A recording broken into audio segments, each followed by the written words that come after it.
ভাইয়াও সব জানে। ভাবি বললেন, তোর ভাইও রেডি আছে। আর হ্যাঁ, আজকে ভাইয়া না, নাম ধরে ডাকবে। আমাকে দেখে ভাইয়া উঠে দাঁড়াল। তাকে দেখে আমি মাথা নেড়ে সম্মতি জানালাম। ভাইয়া জিজ্ঞেস করলেন, তুমি কি সত্যিই প্রস্তুত? আমি বললাম, হ্যাঁ আমি প্রস্তুত। আমার ভাই ও ভাবি অনেকদিন ধরে সন্তান ধারণের চেষ্টা করছিলেন, কিন্তু সফল হচ্ছিলেন না। আমি তখন আমার বাবা মায়ের বাড়িতে থাকতাম। হঠাৎ করেই আমার ভাই আমাকে তার কাছে নিয়ে আসে এবং একাধিক রাত আমাকে তার স্ত্রীর মতো আচরণ করে কাটায়। আমি গর্ভবতী হয়ে যাই। আমার নাম তামিমা। আমি দেখতে অনেক সুন্দর, শরীরের গঠন নাই বা বললাম। ছেলেরা আমাকে একবার দেখলে চোখ ফেরাতে চায় না। মনে হতো তারা আমাকে কিছু বলতে চায়, কিন্তু তাদের সাহস হয় নাই কখনো। আমার গল্পগুলো তোমরা শুনো, কিন্তু সাবস্ক্রাইব করো না। দয়া করে গল্পগুলো ভালো লাগলে ভিডিওটি লাইক, শেয়ার এবং চ্যানেলটি সাবস্ক্রাইব করো প্লিজ। আমার বিয়ে 1 বছরও টিকেনি এবং সেই দুর্বলতার সুযোগ নিয়ে আমার মায়ের বাড়িতে থাকা আমার জন্য কষ্টের হয়ে উঠেছিল। আমার মা, বাবা ও ভাইয়ের ঠাট্টা বিদ্রূপ দিন দিন বেড়ে যাচ্ছিল। তারা মনে করত যে আমি বাড়িতে থাকলে আমার ভাই আবার বিয়ে করতে পারবে না। আমার অসহ্যত্বের কারণে আমি তাদের কথা শুনতাম, কারণ আমি আমার ইচ্ছামতো প্রেমে করে বিয়ে করেছিলাম, যা 1 বছরও টিকেনি। আমার মামাতো ভাই জানত যে তার চাচা ও খালা কতটা নিষ্ঠুর স্বভাবের। সে আমাকে বলল, আপু তুমি আমাদের বাসায় এসো, এখানে তুমি শান্তি পাবে। আমার জীবন অনেক চেষ্টার পরেও স্বাভাবিক রাখতে পারিনি, কারণ তার পরিবারের সদস্যরা আমার সম্পর্কে ভুল ধারণা পোষণ করেছিল। আমি ২৬ বছর বয়সে বিয়ে করেছিলাম এবং ২৭ বছর বয়সে ডিভোর্স পেয়েছিলাম। সেই দিনগুলোর কথা বারবার মনে করতে চাইতাম না। তাই যখন সুনীল ভাইয়া আমাকে তার বাড়িতে আসার জন্য আমন্ত্রণ জানালো, আমি সেই রাতেই সিদ্ধান্ত নিলাম যে আমি আর আমার বাবা মায়ের বাড়িতে থাকব না। আমার জিনিসপত্র গুছিয়ে বাসে চেপে রওনা দিলাম, কারণ আমার বাবা মাও চেয়েছিল আমি যেন বাড়িতে না থাকি। সুনীল ভাইয়ারের সঙ্গে আমার ছোটবেলার বন্ধুত্ব ছিল। সে এমন একজন যাকে আমি ভাই বলে ডাকতাম। তার কোনো সন্তান ছিল না, আর সে আমাকে খুব খুশি মনে স্বাগত জানাল। সুনীল এর বাড়িতে আমি কোনো অবজ্ঞার সম্মুখীন হইনি। সে আমার প্রয়োজনের দিকে খুব যত্ন নিয়েছিল। সেই খুশির পরিবেশে আমি 6 দিন কাটালাম। সুনীল এবং তার স্ত্রীর মধ্যে একবারও কোনো ঝগড়া দেখিনি, কিন্তু আমার কারণে তাদের মধ্যে যেন কোনো সমস্যা না হয়, তাই আমি সুনীলকে বললাম যে এখন আমাকে বিদায় নিতে হবে। হয়তো আমার উপস্থিতির কারণে তোমরা নিজেদের সময় পাচ্ছ না। সুনীল উত্তরে বলল, এখন সময় পেয়ে আর কি লাভ? আমি বুঝলাম কিছু একটা সমস্যা আছে তাদের মাঝে। আমাদের বিয়ের 8 বছর পূর্ণ হল। সুনীল আমাকে তার বাড়িতে কয়েকদিন থাকার অনুরোধ করল। সেদিন রাতে যে রুমে আমি ছিলাম, আমার রুমটা সুনীল ভাই এর রুমের পাশেই ছিল। আমি রুম থেকে বের হতেই সুনীল ভাইয়ার রুম থেকে কিছু আওয়াজ শুনতে পেলাম। মনে হচ্ছিল তার বউয়ের সাথে কথা বলছেন, আর কিছু অদ্ভুত আওয়াজ আসছিল। এত রাতে এসব কথা ও আওয়াজ শুনে হঠাৎ আমার স্বামীর কথা মনে পড়ে গেল। রুমে ফিরে এসে কানে তুলো দিয়ে শুয়ে পড়লাম, যাতে কোনো আওয়াজ না শুনতে পাই এবং চোখের সামনে কোনো অপ্রিয় দৃশ্য না আসে। পরের দিন ভাবির বাড়িতে শ্বশুর ও খালা আলাপ করছিলেন। খালা বললেন, প্রিয়া, তুমি আর আমি কবে সুখবর শুনতে পারব? খালার প্রশ্ন শুনে প্রিয়ার মুখ ভেঙে গেল। সুনীল ভাইয়া বলল, আমাদের ফ্যামিলি প্ল্যানিং আছে, কিন্তু এখনো ভাবিনি। প্রিয়া ভাবি ওখান থেকে চলে যেতেই খালা মুখ গোমড়া করে নিজের রুমে চলে গেলেন। আমি বুঝতে পারলাম না কেন প্রিয়া ভাবি এত মন খারাপ করেছে। তাই আমি ওর রুমে গেলাম। তাকে কাঁদতে দেখে বললাম, প্রিয়া, তুই কাঁদছিস তোর খালার এই প্রশ্নে? সুনীল ভাই তো তাদের বলেছে যে তোমাদের ফ্যামিলি প্ল্যানিং আছে এবং তোমরা সবাই তা মেনে চলছ। এতে খারাপ লাগার বা কান্নাকাটি করার কিছু নেই। তুমি এখন শহরে থাকো, তোমার চিন্তাচেতনা অনেক উন্নত। আজকাল সন্তান জন্ম দেওয়া এত সহজ নয় এবং খরচও অনেক বেড়ে গেছে। হয়তো সময় বুঝে ভাইয়া বাচ্চা নিবে। এতে টেনশনের কি আছে? আমি কথা বলতে বলতে হঠাৎ প্রিয়া আমার কাঁধে মাথা রেখে জোরে জোরে কাঁদতে লাগল। তার কান্নার কারণ জানতে চেয়ে আমি তাকে সান্ত্বনা দিয়ে বললাম, প্রিয়া ভাবি, তোমার কান্নার কারণ নিশ্চয়ই অন্য কিছু। তুমি আমাকে তোমার বন্ধু ভেবে সব বলতে পারো। প্রিয়া ভাবি তখন বলল, তুমি যখন আমাকে বন্ধু ভেবে প্রশ্ন করেছ, আমি তোমাকে সত্য কথা বলবো। কিন্তু এটা শোনার পর তুমি আমাকে ভাবির মতো নয়, বন্ধুর মতো আচরণ করবে। আমি প্রিয়াকে প্রতিশ্রুতি দিলাম যে আমি তাকে বন্ধুর মতোই আচরণ করব। তখন প্রিয়া বলতে শুরু করল, আমাদের কোনো পরিবার পরিকল্পনা নেই। সত্যি বলতে আমি মা হতে পারব না। আমার মধ্যে একটা ত্রুটি আছে। আমি প্রিয়াকে বোঝালাম, এত টেনশন নেওয়ার কি দরকার? মানসিক চাপ কমাও। ঈশ্বর চাইলে সব ঠিক হয়ে যাবে। যদি মা বাবা হওয়ার ইচ্ছা থাকে তাহলে এতিমখানা থেকে একটি শিশুকে দত্তক নিতে পারো। এতে তুমি মাতৃত্বের স্বাদ পাবে এবং সেই শিশুটিও ভালো থাকবে। প্রিয়া বলল, আমাদের যদি সন্তান দত্তক নিতে হতো তাহলে আমাদের বিয়ে হয়ে যেত অনেক আগেই। কিন্তু সুনীল আর আমি শুধু আমাদের নিজেদের সন্তান চাই। আমার মধ্যে কি অভাব আছে? সমাজে এটা জানাজানি হলে আমার বদনাম হবে, আর এটাই আমরা চাই না। সুনীলের কথা শুনে আমি বললাম, তোমার চেষ্টা ছেড়ে দিও না। একদিন তুমি অবশ্যই মা হবে। সেদিন সন্ধ্যায় ভাইয়া ও প্রিয়া ভাবি আমাকে তার সাথে একটা পার্টিতে নিয়ে যাওয়ার কথা বলল। আমি প্রথমে যেতে রাজি ছিলাম না, কারণ আমি ঘরে একা থাকতে চেয়েছিলাম।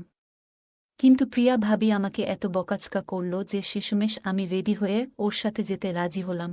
আমি যখন রেডি হয়ে রুম থেকে বের হলাম, ভাইয়া আমার প্রশংসা করে বলল, অনেক দিন পর তোমাকে রেডি দেখছি, তোমাকে অনেক সুন্দর লাগছে। তার কথা শুনে আমি একটু লজ্জা পেলাম। পার্টিতে পৌঁছার পর সবাই জানতে চাইল আমি কখন আসলাম। প্রিয়া ভাবি চুপচাপ মাথা নাড়ল।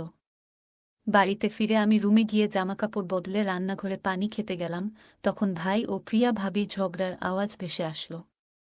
ভাবি বাচ্চা না হওয়ার কারণে হতাশায় কাঁদছিলেন। আমি প্রিয়াকে বললাম, এই বিষয়টা আমি আগে বুঝিয়েছি, বারবার একই কথা বলা ঠিক না, এবং সেখান থেকে চলে এলাম। রান্নাঘর থেকে পানি নিয়ে সোজা রুমে এসে বই পড়তে বসলাম। কিছুক্ষণ পর প্রিয়া ভাবি আমার রুমে এসে অদ্ভুত দৃষ্টিতে তাকালেন। আমি বললাম, ভাবি কিছু বলতে চান? তিনি এসে আমার পাশে বসলেন। 2 ঘন্টা হয়ে গেছে আমরা পার্টি থেকে ফিরেছি, কিন্তু প্রিয়া ভাবি এখনও চেঞ্জ করেনি। সে আমার হাত ধরে বলল, তুমি আমার জন্য একটা কাজ করবে, আমার বন্ধুর মতো। সে আমাকে প্রতিশ্রুতি দিতে বলল যে আমি তাকে অস্বীকার করব না। আমি জানি সে আমার কাছ থেকে কি চাইবে। হয়তো সে আমাকে শপিং করতে বলবে, না হয় কিছু ব্যক্তিগত কথা শেয়ার করবে। আমি ভাবিকে বললাম, তুমি যা বলবে আমি করতে প্রস্তুত। তার কথা শুনে হেসে বললাম, হ্যাঁ, তুমি মা হয়ে যাবে। প্রিয়া ভাবি বলল, আমার কথা পুরোপুরি শোনো। আমি মা হতে চাই, কিন্তু তোমার মাধ্যমে। আমি বিস্মিত হয়ে জিজ্ঞেস করলাম, আমার মাধ্যমে মানে কি? প্রিয়া ভাবি বলল, তুমি কথা দিয়েছ, তাই প্রত্যাখ্যান করতে পারবে না। গত 8 বছর ধরে আমি মা হওয়ার জন্য আকুল হয়ে আছি। আমরা লাখ লাখ টাকা হাসপাতালে খরচ করেছি। আমি কত ইনজেকশন খেয়েছি। এখন আমি চাই তুমি সুনীলের সাথে কিছু রাত কাটাও, তাকে ভালোবাসো। তার কথা শুনে আমি হতবাক হয়ে গেলাম। ছোটবেলায় যার সাথে খেলেছি, যাকে কাল পর্যন্ত ভাই বলে ডাকতাম, তার বউ আমাকে এভাবে বলছে। আমি বললাম, তুমি কি বুঝছ? তুমি কি বলছ? প্রিয়া ভাবি বলল, হ্যাঁ, আমি ভেবেচিন্তে বলেছি। তোমাকে এই কাজ বিনা পয়সায় করতে হবে না। আমরা তোমাকে 40 লক্ষ টাকা এবং একটি বাড়ি দেব। তাদের প্রস্তাব শুনে আমি ভাবনায় পড়ে গেলাম। আমি জানতাম আমার নিজের বিউটি পার্লার খুলতে পারলে ভালো হতো। এই 40 লক্ষ টাকা দিয়ে আমি একটি ব্যয়বহুল প্রফেশনাল কোর্স করতে পারতাম এবং বড় পার্লার খুলতে পারতাম। কিন্তু প্রিয়া ভাবি প্রস্তাব শুনে আমি বললাম, এসব কি বলছ তুমি? ভাইয়াও সব জানে। ভাবি বললেন, তোর ভাইও রেডি আছে। আর হ্যাঁ, আজকে ভাইয়া না, সুনীল বলে ডাকবে। আমাকে দেখে ভাইয়া উঠে দাঁড়াল। তাকে দেখে আমি মাথা নেড়ে সম্মতি জানালাম। ভাইয়া জিজ্ঞেস করলেন, তুমি কি সত্যিই প্রস্তুত? আমি বললাম, হ্যাঁ। তখন প্রিয়া ভাবি বলল, এখন থেকে ভাই না, সুনীল বলে ডাকবে। তারা সন্তান চেয়েছিল, আর প্রিয়া ভাবি মা হতে অনেক কষ্ট সহ্য করেছিল। আমার বয়স মাত্র 27 বছর। আমি জানতাম না ভবিষ্যতে বিয়ে করব কিনা বা কেউ আমাকে তার মনের জায়গা দিবে কিনা। সুনীল আমার মামাতো ভাই, তাই ছোটবেলা থেকেই বিয়ে করতে পারিনি। কিন্তু সব ভুলে আমি কাজ আর ন্যায্য পাওনা নিতে যাচ্ছিলাম, যাতে ভবিষ্যতে আর কারো সাহায্য নিতে না হয়। আমি দৃঢ় সিদ্ধান্ত নিয়েছিলাম। হঠাৎ বোনের গলা শোনা গেল, আমরা এখনই পার্টি থেকে ফিরেছি, তুমিও ক্লান্ত, আজ বিশ্রাম নাও, কাল থেকে শুরু হবে। আমি মাথা নেড়ে রুমে চলে গেলাম। রাতের খাবার খেয়ে পরের দিন আসল। কিছুক্ষণ পর প্রিয়া ভাবি এসে বললেন, সুনীল কখনো অন্য মেয়ের দিকে তাকায় না, কিন্তু এখন সে যা করবে আমাদের জন্যই করবে। তার হাতে একটা নাইট গাউন ছিল, যা অনেক সুন্দর আর আকর্ষণীয় ছিল। তিনি বললেন, তুমি এই পোশাক পরে সুনীল এর রুমে যাও, সে তোমার দিকে আকৃষ্ট হবে। প্রিয়া ভাবি বললেন, মনে রেখো, এটা শুধু একটা চুক্তি, অন্য কোনো ভাবনা আনবে না। মনে মনে এই চুক্তি মনে রেখে আমি সুনীল এর রুমে গেলাম, শুধু আমার ভবিষ্যতের কথা ভেবে। মাথা নেড়ে সুনীল ভাই এর ঘরে চলে গেলাম। সুনীল ভাই রুমে কোথাও দেখা যাচ্ছিল না। প্রিয়া ভাবি তাকে তার রুমে ডাকল, সে তখন বাথরুমে ছিল। প্রিয়া ভাবি বলল, তাতিমা রুমে এসেছে। সুনীল বলল, আমি ফ্রেশ হয়ে আসছি। প্রিয়া ভাবি বুঝতে পেরে বেরিয়ে গেল। আমি রুমের আলো নিভিয়ে দিলাম। সুনীল ভাইয়া বাথরুম থেকে বেরিয়ে এসে আমার পাশে বসল। আমরা কেউই কিছু বলছিলাম না। হঠাৎ সুনীল ভাইয়া আমার ঘাড়ে হাত রাখল। আমি মনে করলাম, এটা আমার ভবিষ্যতের জন্য একটা চুক্তি। আমাকে এটা করতে হবে, আর আমি এক দম্পতিকে বাবা মা হওয়ার সাহায্য করছিলাম মাত্র। সুনীল এর সাথে কাটানো রাতে পর আমি গর্ভাবস্থার উপসর্গ অনুভব করলাম। এখন আমি নিজেই ঘর অন্ধকার করে দিতাম। সুনীলও তাই চেয়েছিল। 1 মাস পর আমি মশলাদার খাবার খেতে লাগলাম। সুনীল আমাকে তার এক বন্ধুর চেকআপে নিয়ে গেল। অন্তঃসত্ত্বা হওয়ার খবর শুনে সুনীল ও প্রিয়া ভাবি মুখে খুশি দেখে আমিও খুশি হলাম। সুনীল আমার প্রতি অনেক বেশি যত্নশীল হয়ে উঠল। সুনীল দ্রুতই উধাও হয়ে যেত, যদিও সে তার স্ত্রীর সন্তান হওয়ার অজুহাত দেখাত। গ্রামের কিছু মহিলা তার বউকে বন্ধা বলে ডাকতে শুরু করেছিল। আমি তাকে সাহায্য করতে চেয়েছিলাম। সুনীল অনেক আত্মীয়স্বজন এড়িয়ে চলত, অফিসে যাওয়ার সময় তাকে এড়িয়ে যেত এবং ঘরে তালা দেখে ফিরে যেত, যাতে প্রিয়া ভাবির পেট দেখা না যায় এবং কারও প্রশ্নের সম্মুখীন না হতে হয়। প্রিয়া ভাবি বাইরে যেতে হলে অনলাইনে একটি নকল পেট অর্ডার করেছিলেন, যা তাকে গর্ভবতী দেখাত। আমি বাবা মাকে জানিয়েছিলাম যে আমি শহরে কাজ করছি এবং তার বাড়িতে ফেরা আমার পক্ষে সম্ভব নয়।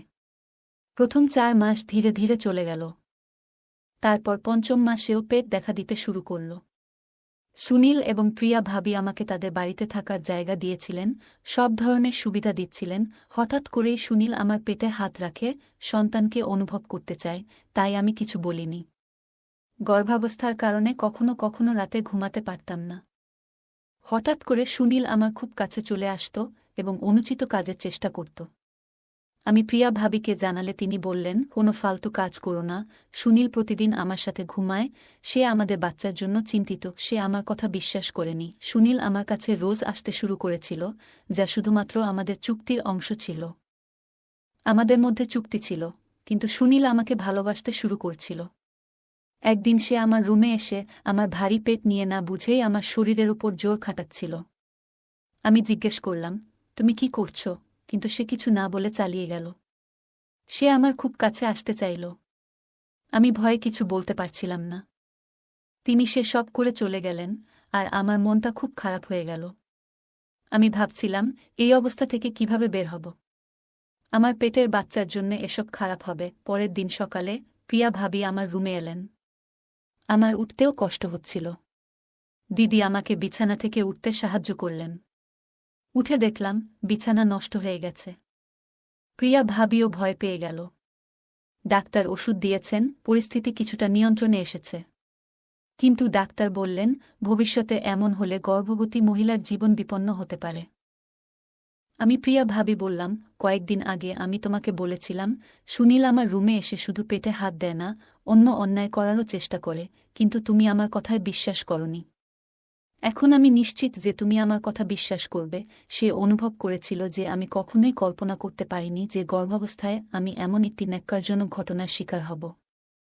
হঠাৎ সুনীল শুরু করল অগ্রহণযোগ্য কাজ। যখন সে আমার গাউনটা নিচ থেকে সরিয়ে দিল, আমি জোরে চিৎকার করতে লাগলাম। আজ সুনীল সমস্ত সীমা অতিক্রম করেছে। সে আমার মুখে হাত দিয়ে আমার চিৎকার থামানোর চেষ্টা করল। তারপর আমি রুমে জোরে চিৎকার করতেই আলো জ্বলে উঠল এবং সে মুখ ফিরিয়ে নিল। প্রিয়া ভাবি এসে দেখল সুনীল আমার সাথে খারাপ কিছু করার চেষ্টা করছিল। এখন প্রিয়া ভাবির বিশ্বাস হচ্ছিল যে আমি তাকে যা বলেছিলাম সব সত্য। কারণ আমি গর্ভাবস্থায় এসব কাজ মোটেও শোভা পায় না। তারপরে আবার আমরা একটি কন্ট্রাক্ট করছিলাম। তাই প্রিয়া ভাবি সুনীলকে বুঝিয়ে নিয়ে যায়। সুনীল ভাই তার ভুল বুঝতে পারে, কারণ এই অবস্থা এসব কাজ করলে আমার গর্ভে থাকা সন্তানের জন্য অনেক খারাপ কিছু ঘটবে। তার কিছুদিন পর আমি সন্তান জন্ম দেই। সন্তান জন্মের পর সে আমাকে টাকা ও বাড়ি দিয়েছিল। এরপর প্রিয়া ভাবি সুনীলকে নিয়ে তার মায়ের বাড়িতে চলে যায়। আর আমি এই টাকা পয়সা আর বাড়ি নিয়ে সুখে থাকতে শুরু করি। এখন আমি অনেক ভালো আছি। গল্পটা কেমন লাগলো জানাতে ভুলবে না। আরও মজার মজার রোমান্টিক গল্প শুনতে চাইলে ভিডিওটি লাইক, শেয়ার এবং চ্যানেলটি সাবস্ক্রাইব করতে এবং বেল আইকনটি ক্লিক করতে ভুলবে না। ধন্যবাদ।